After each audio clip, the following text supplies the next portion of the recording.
കൊച്ചിയിൽ auto driver വീട്ടമ്മയായ യാത്രക്കാരിയോട് അപമര്യാദയായി സംസാരിച്ചുവെന്ന് പരാതി. കൊച്ചി സ്വദേശിയായ ശ്രീഗീതയാണ് പരാതിക്കാരി. ഇവരുടെ പരാതിയിൽ എറണാകുളം സെൻട്രൽ പോലീസ് കേസെടുത്തു. MG റോഡിൽ നിന്ന് ഹൈക്കോടതിയിലേക്ക് യാത്ര ചെയ്യവേ ATMൽ കയറി പണമെടുക്കാൻ ഓട്ടോ നിർത്താൻ യാത്രക്കാരി ആവശ്യപ്പെട്ടു.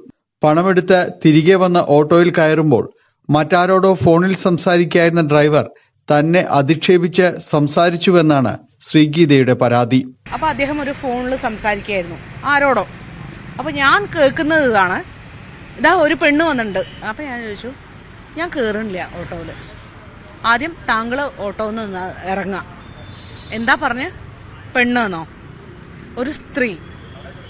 അതാണ് മാന്യത. നിങ്ങളൊരു ഓട്ടോ ഡ്രൈവർ അല്ലേ? ഒരു സ്ത്രീയോട് പെരുമാറേണ്ട രീതിയില്ലേ? നിങ്ങൾ ഏത് കാലത്താ ജീവിക്കണത് എന്നൊക്കെ ഞാൻ ചോദിക്കുമ്പോഴേക്കും അയാൾ ഭയങ്കരമായിട്ട് വയലന്റ് ആയി. എന്ന് വെച്ച് കഴിഞ്ഞാൽ എൻ്റെ കുടുംബത്തിനെയും എൻ്റെ അച്ഛനെയും എൻ്റെ അമ്മയും ഒക്കെ ഉള്ള രീതിയിൽ സംസാരിച്ചു. മാപ്പ് പറയണമെന്ന് പലതവണ ആവശ്യപ്പെട്ടിട്ടും ഇയാൾ വഴങ്ങിയില്ല.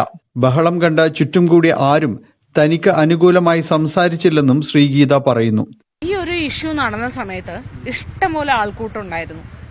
ഒരാള് പോലും ഒന്ന് സപ്പോർട്ട് ചെയ്തിട്ട് ആ കുട്ടിയോട് പറഞ്ഞത് തെറ്റാണ്, അങ്ങനെ നിങ്ങൾ പറയരുത് എന്നല്ല പറഞ്ഞത്. പകരം എന്നെ പിന്തിരിപ്പിക്കാനാണ് ശ്രമിച്ചത്.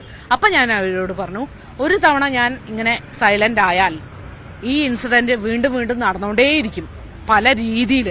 ഒന്നാമത് ഞാൻ മനസ്സിലാക്കിയിടത്തോളം അദ്ദേഹം ഏതോ രീതിയിലുള്ള മാനസിക രോഗത്തിന് അഡിക്റ്റ് ആണ്. ശ്രീഗീതയുടെ പരാതിയിൽ നിലവിൽ എറണാകുളം സെൻട്രൽ പോലീസ് ഓട്ടോ ഡ്രൈവർക്കെതിരെ കേസെടുത്തിട്ടുണ്ട്. എന്നാൽ താൻ ആരെയും അധിക്ഷേപിച്ച് സംസാരിച്ചിട്ടില്ലെന്നാണ് ഓട്ടോ ഡ്രൈവറുടെ വിശദീകരണം. News 18 കൊച്ചി.